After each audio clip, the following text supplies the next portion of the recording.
सुशासन का अर्थ है जन कल्याण और न्यायपूर्ण प्रशासन। पूर्व प्रधानमंत्री स्वर्गीय अटल बिहारी वाजपेयी की 100वीं जयंती के अवसर पर 25 दिसंबर को सुशासन दिवस अटल नेतृत्व सतत विकास थीम के साथ मनाया जा रहा है। इसी क्रम में राज्य सरकार का स्वागतम कार्यक्रम नागरिकों के लिए न्याय का सशक्त माध्यम बनकर उभरा है।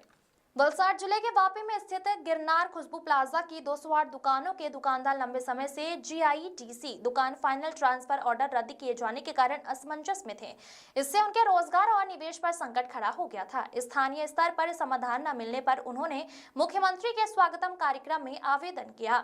मुख्यमंत्री श्री भूपेंद्र भाई पटेल ने स्वयं प्रकरण की सुनवाई कर वापी GIDC के वरिष्ठ अधिकारियों को बुलाया और निष्पक्ष निर्णय लेते हुए स्पष्ट किया कि यहाँ वाणिज्यिक संपत्ति है तथा पहले जारी फाइनल ट्रांसफर ऑर्डर मान्य है। इसके बाद GIDC द्वारा प्रोविजनल ऑर्डर जारी किया गया, जिससे सभी दुकानदारों और सोसाइटी सदस्यों को राहत मिली। आवेदक श्री निमेश पटेल ने कहा कि स्वागतम कार्यक्रम नागरिकों को सीधे मुख्यमंत्री से जोड़ने वाली एक क्रांतिकारी और मजबूत व्यवस्था है, जिसने 208 दुकानदारों को न्याय दिलाया। सभी लाभार्थियों ने मुख्यमंत्री का आभार व्यक्त किया। Bureau report. मारू नाम निमेश कुमार भिखाभाई पटेल है। हूँ गिरनार खुशबू प्लाजा ना प्रेसिडेंट तरीके फरज अदा करूँ छूँ।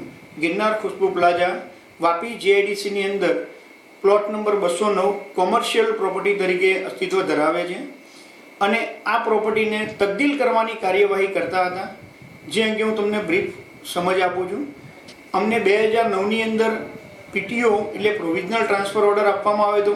ત્યારબાદ 2011 માં ફાઇનલ ટ્રાન્સફર ઓર્ડર આપવામાં આવ્યો હતો।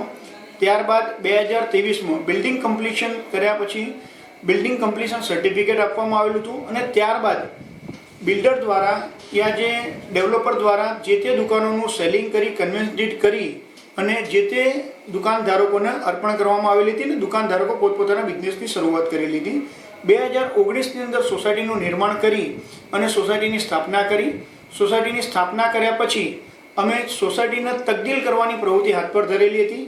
2023ની અંદર અમારી એપ્લિકેશન કરવામાં આવી તબદીલની પહેલી વાર। તે એપ્લિકેશન GIDC વગર કોઈ કારણે રિજેક્ટ કરવામાં આવી। ત્યારબાદ 2024માં ફરીથી એક એપ્લિકેશન કરવામાં આવી।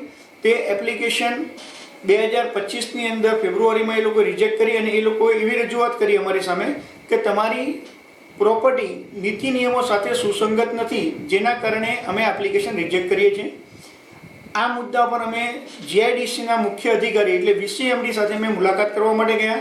એમને રજૂઆત કરી કે સાહેબ અમારી આ કોમર્શિયલ પ્રોપર્ટી છે, તમારી જોડે ફાઇનલ ટ્રાન્સફર ઓર્ડર 2011માં તમારી ઓફિસ દ્વારા આપવામાં આવેલો હતો અને તે અંતર્ગત અમે લોકોએ આગળની પ્રવૃત્તિ કરેલી છે અને તેમાં પુરાવા રજૂઆતો એમની સામે મેં રજૂ કરી।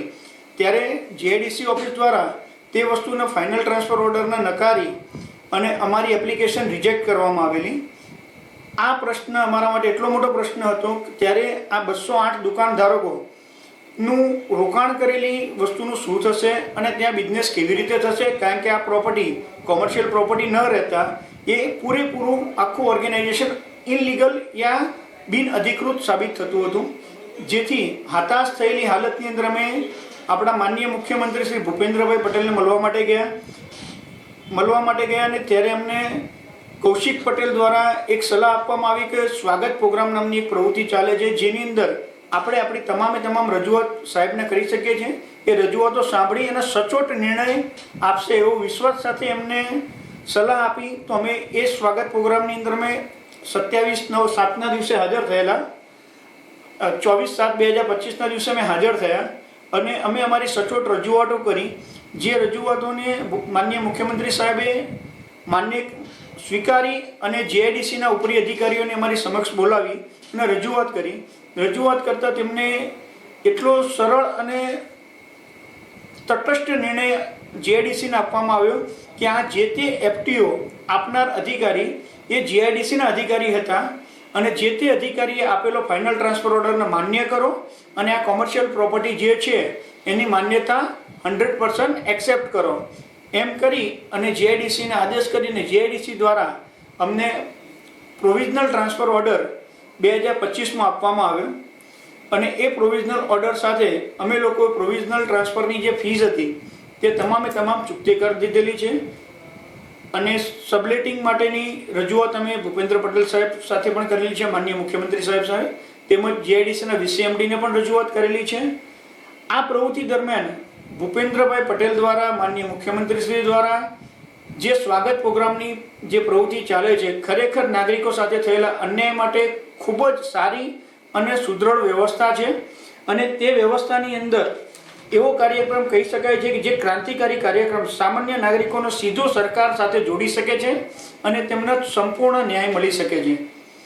આ કાર્યક્રમ દરમિયાન અમને સોસાયટીના 208 ધારકોને સરકારશ્રીનો એટલો આભાર વ્યક્ત કરવા માંગીએ છીએ કે બદલ દિલથી અમારા સોસાયટીના તમામ પરિવાર તરફથી અમે માનનીય મુખ્યમंत्री आभार व्यक्त करिए છીએ.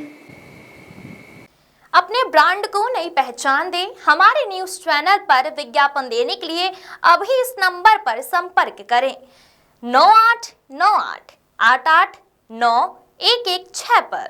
खबरों में बने रहने के लिए तो वॉइस न्यूज को सब्सक्राइब करें और बेल आइकन दबाएं.